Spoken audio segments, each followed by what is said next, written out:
Hey everybody, doing another episode of the Brenda Lee's podcast. So it's going to be Don't Wish Bad on Good People.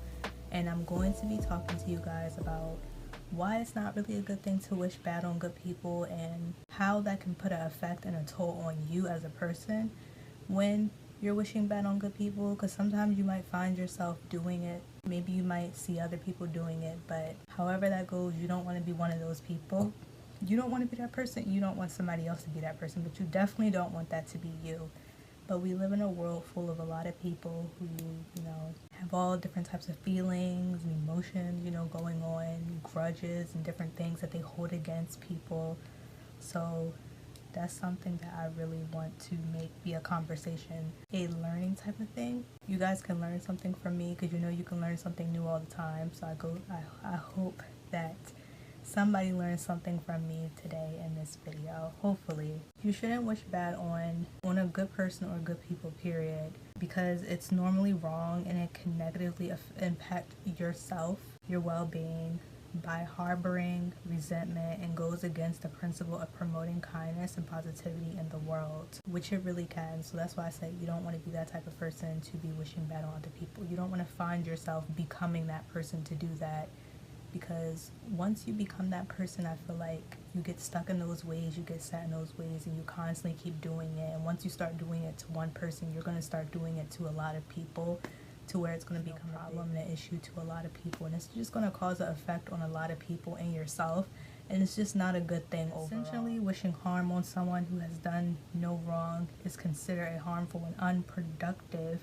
action, which it is. You do not want to wish harm on anybody. You do not want to wish bad on nobody at all, because like I said, the mouth and the tongue, and I'm pretty sure a lot of you have heard of this. I don't know if many of you are spiritual people, or if you're like into God, or if you go to church and pray and all that other stuff, but for those of you that do, you probably know what I'm talking about. And the thing is that I'm about to say is that they say that the mouth and the tongue is very powerful, so you have to be very cautious and very careful all the time about what you say out of your mouth. You can't just be blurting out anything and saying anything out your mouth and thinking that there's not going to be no consequences that you will receive in return from what you spoke on and said out of your mouth. You got to be very aware of what you're saying out your mouth and how you're saying it, and the words you're using, how you're saying certain stuff, and when you say it to people and how it makes that person feel. But then you have a lot of people who are so evil, not just by their actions and what they try to do to other people to be evil towards other people, but you have a lot of people whose mouth and the language they use and how they talk and how they speak and the type of things they say is very evil. It's very negative. It comes off very negative like, and you don't want to be like that. That's not a good way to be either. If you really think about it, that's not a good way to be at all. That's just another form of being a negative person when you're saying things out your mouth that are very negatively. Like when a person speaks very negatively, or they're just saying negative things, or they're just saying a bunch of stuff out their mouth that's just not good stuff, that's how you can just sense and know that a person is negative. They're full of negativity, and they spawn that out onto other people, which I have said before. But not just other people, but sometimes they take all of that bad energy and negative energy and all the bad and the wrongdoing and behavior that comes with that. They go out here into the world, or may come across any person any day of their life, and they will take it out on the most innocent, positive, uplifting, encouraging people. And these be people that are all for the good. They try to live life, do the right thing.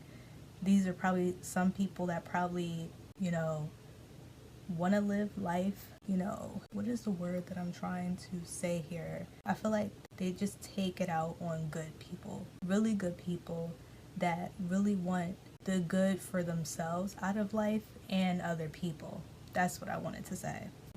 Don't go around just taking anything out on anybody. Don't do that. But yeah, it's sad, but that's how it is. Yes, it definitely can. It's one of the reasons why a lot of you have to be very careful about what you say out of your mouth about people, because whatever consequences or whatever you receive back from what you say to other people is going to come back around to you 10 times harder. And I guarantee you it's probably going to be something a lot worse than what you think it is. A lot of people don't know or don't realize how bad karma can really be, or how bad people can get it at times, but it can be pretty bad depending on like what you have done, and a lot of people don't believe it until it's put into action and it actually plays out and happens. But I believe in karma, and karma is very real, and I have heard many things happen to people from different things they have done that was not really good.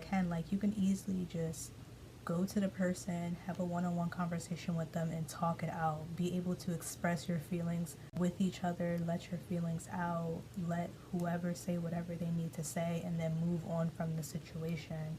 I feel like that's the only real way you can really release a lot of your feelings and emotions that you feel from people and from things people have done to you, rather than holding it all in, allowing it to keep building on top of other emotions and other things you're feeling, to the point where it just becomes really unhealthy, really bad anxiety, and it just creates a bunch of bad anxiety too, because it can cause anxiety for some people, and it can just cause a lot of animosity that don't need to be. You don't want to find yourself putting yourself in a situation like that, when that can easily be avoided if you just talk it out with the person. A lot of people don't talk their problems out, and then you might have some people that do, and then you may have some people that are just not mature enough to be willing to talk about it. They'll rather just stay angry and stay mad and keep holding grudges and all this other stuff, and you're never going to make it far in life like that, and you're never going to be able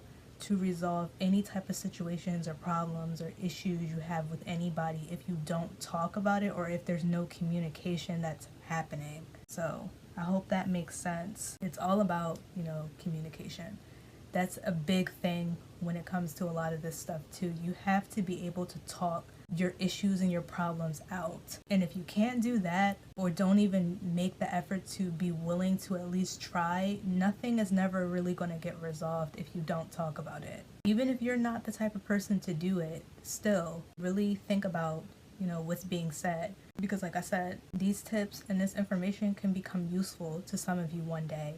You may think or say you will never be the type of person to do something, but then might find yourself doing it someday or at some point in your life, because we go through things, kind of like how we say things out of our mouth sometimes that we don't mean to say, or that we don't want to say because it may not be right to say, but it happens. Sometimes we just blurt words out, and sometimes we just say stuff even when we know we're not supposed to, or we shouldn't be saying it because it's not okay to say. It happens. And just in case if you were to end up in a situation where you do find yourself or realize that you're doing some of these things, at least you will be able to know what to do to control it and to handle it, and you will go about handling it the more appropriate way and the proper way. Because a lot of the things that happens in life with our experiences and everything we go through as people, as young adults, or maybe even as older adults, it's not always about what we're dealing with, what's happening in our lives, but it's about how we go about it, how we're dealing with it, and how we're going to deal with it, and what we're going to do to handle it, and what we're going to do to go about it. A lot of times people go into certain things not going about it the right way, or not handling it the way it should have been handled. So this is why I really need for you guys to really think about some of the things that I'm saying right now. Take note on it. It's always good to take note on good advice that people give you, because you might find it useful someday in your life. It may become useful to you at some point. Choose from. You can either choose to just let the whole situation be, let it go. Don't even cause it to escalate. Don't even turn it into something else it don't even need to be. Just let it go and move on, because there's better things to life. Or you could talk it out with the person. Go to the person, let them know, we need to talk, or whatever the case may be to that. And then practice forgiveness. Work things out with people and have better relationships with people, or connections with people, or whatever the case may be with you and this person. It have to start off with you being able to forgive the person for what they did. You have to be able to forgive them for what they've done. Even if you don't want to, or you don't feel like you should have to, it's not even about that. You have to. You have no other choice but to. You can't go through life holding on to grudges, holding on to emotions, and holding on to all these unhealthy feelings and things that you have going on over what someone did to you. At some point in your life, you have to look at the brighter side of things and of the situation and be like, you know what? Am I going to forgive this person for what they've done and move on so that all of this stuff I'm holding in and holding on to don't hold me back from what I'm trying to do with my life? Or am I just going to choose to just keep being bitter and keep being angry and mad with this person? Like, that choice is really on you guys to make. But, you know? So, I want to share something right here with you guys. It says sometimes you have to let people walk into their own destruction and hope that they learn something from it. Everybody isn't savable. That's a good one. I never heard that one before. Everybody who's savable doesn't want to be saved. Protect your energy. And that's very true. You cannot save everybody. You cannot protect everybody. And it is not your responsibility to protect other people. It's not your job is to take care of yourself, to do what you got to do for you, and that's about it. That's all you can do. You got to protect yourself at the end of the day, because if you don't, nobody else will. The same way how you can't rely on other people to do for you, you can't look for that from other people either. You got to do for yourself. That's all a part of being the bigger person. That's all a part of being a grown adult, and that's just a part of being in the real world. Like, we really got to do for ourselves. We got to wing our own crap out, figure it out on our own, do for ourselves. Can't look for everything from everybody, especially if you know you're not going to get it. Or if people are only going to do it for certain people, because that's just how some people are. That's how some people operate. Some people are just selfish like that. It is what it is. That's why you do what you got to do for you first. And then later down the line, you can help other people out. You know, if you put yourself in the situation, you can remove yourself out of the situation. Even if you have to look for someone to help you to do so, do whatever you got to do. But at the end of the day, if you can't figure out a way to help yourself first, then don't look for somebody else to help you. But yeah, that's all I have to say about that. Anyway, I hope you guys enjoyed this podcast episode today. I will catch you guys on the next one. Bye-bye.